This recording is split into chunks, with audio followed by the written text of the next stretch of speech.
In today's podcast, I would like to talk about 5 external red flags you will experience when you are involved with a covert narcissist. When you get involved with a covert narcissist, you will most likely feel that something is off with this person. But you can't exactly put your finger on what it is until it all makes sense once you've removed yourself from this toxic dynamic. Narcissists have a talent to distract their targets and victims from listening to the warnings their body and intuition signal to them. But despite our internal warning system and these strange mixed feelings within ourselves, there are some external warnings as well that will show up when you are involved with a covert narcissist. First of all, you may notice other people's immediate reactions toward your partner. Maybe the narcissist offends another person with their words or behavior. They usually justify it with, well, if you feel offended by what I say or do, then that's your problem. Many narcissists like to insert themselves and hijack other people's conversations. Or your bystanders may appear confused or disgusted, or simply turn silent as soon as you enter the room, just looking and staring at the two of you. At times it seems strange, but the longer you stay with a narcissist, the more your hypervigilance and observational skills make you pick up these signals given off by others, and you try to interpret them. Whether it's just a subtle eye roll or a remark on the side, every word from another person suddenly has a lot more weight and subtext to it, as if some higher power tries to send you a message or a wake-up call. I will never forget that one crucial moment the day before I broke up with my narcissistic boyfriend. He and I worked in the same industry together.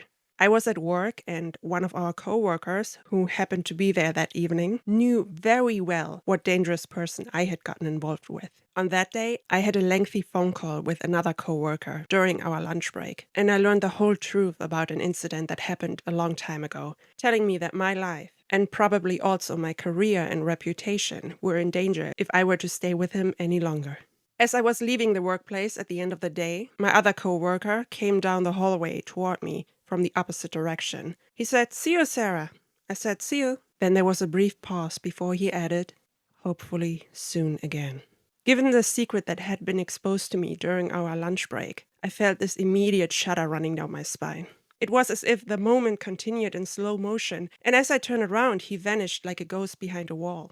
It was like this typical scenario you would find in a horror movie, when a stranger gives the main character some random piece of advice and then disappears. You don't know the whole meaning of what was being said, but you pick up all these weird signals left and right from other people and try to make it make sense in the context of your situation. No matter how much the narcissist tries to silence your intuition, others will remind you that you have one. And I left my partner the next morning. Next, if people aren't feeling repelled by the narcissist, there are those who will naturally gravitate toward their fake charm and charisma. Many narcissists have a talent to quickly command the room and gain an audience no matter where they go. They not only start flirting with the people around them, but they will also respond to flirtations coming in from others. An honest and loyal partner would never do this to you, neither when you're with them nor behind your back. There's a scene in the movie The Bodyguard where a woman approaches Kevin Costner's character in a bar saying, "I've been watching you all night from across the room." And he dismisses her saying, "Why don't you go back there? Keep watching." That's the kind of reaction you would expect from a loving and caring partner. But that's not what narcissists do. Not only do they need this narcissistic supply of validation, attention, and admiration from anyone crossing their path, like they need the air to breathe, but it's also a perfect opportunity to triangulate you and make you feel less than, as a means to control your position in your relationship. The third red flag you may notice is that the people closest to you start walking away from you. In the course of getting involved with a covert narcissist, they do their best to triangulate you with your support system as well, and cause unnecessary drama, conflict, and division. Narcissists need to drive a wedge between their victims and their support system to isolate and gain full power and control over them. Their friends and family are definitely standing in the way to achieve that. Victims begin standing up and protecting the narcissist and their agenda at all costs, while they neglect to see the forest for the trees that their friends and family have been seeing a long time ago. They don't even realize that the narcissist's true agenda is working against them, because their constant future faking makes them believe in the potential over the reality they are trapped in. I will link another podcast in the description below that speaks about the effects of future faking. Which leads me to my next point. Those closest to you will notice how you've changed and may literally tell you that there's something off with this person you are involved with. Usually people shy away from getting involved in other people's relationships. But if they really care enough, it is often their final attempt to put some common sense into you after they have simply heard and seen enough of the narcissist charade. Some may ask you, what do you want from someone like this? Because usually narcissists and their victims are so different from each other. Or they may ask, what is wrong with you? Because you suddenly act so very much out of character that you've become unrecognizable to your loved ones and later to yourself. But by that time, the narcissist has charmed and love-bombed you so much, they've become the only center of your attention.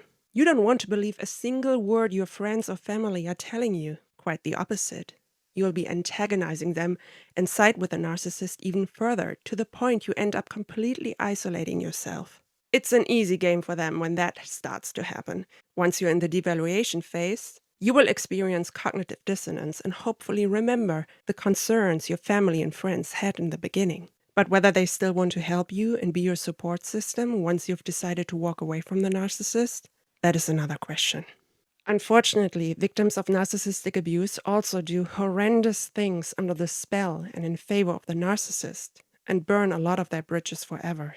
You truly step in as their savior until you become the one who needs saving, and then you realize there's nobody left to save you except for yourself.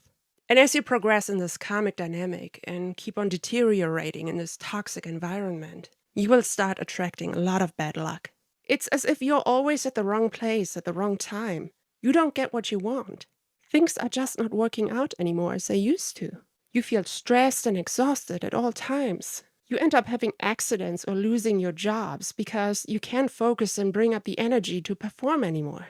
You simply forget how to be positive and are conditioned to only see and dwell on the negative because of the narcissist's constant criticizing of the things that gave you joy or success in life.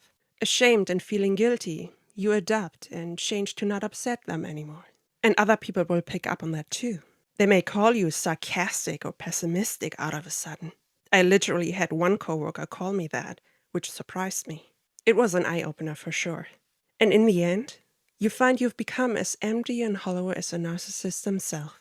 In hindsight, we survivors will notice so many more red flags that we should have paid attention to. Whether it were any of the aforementioned external red flags, or simply listening to our own body and intuition. You probably felt that something was off with this person or situation right from the start. But we all fell for the fake, the love bombing, the manipulation. So don't be too hard on yourself, yeah? We live and learn, and we are here to validate each other. Thank you very much for listening, and have a great day.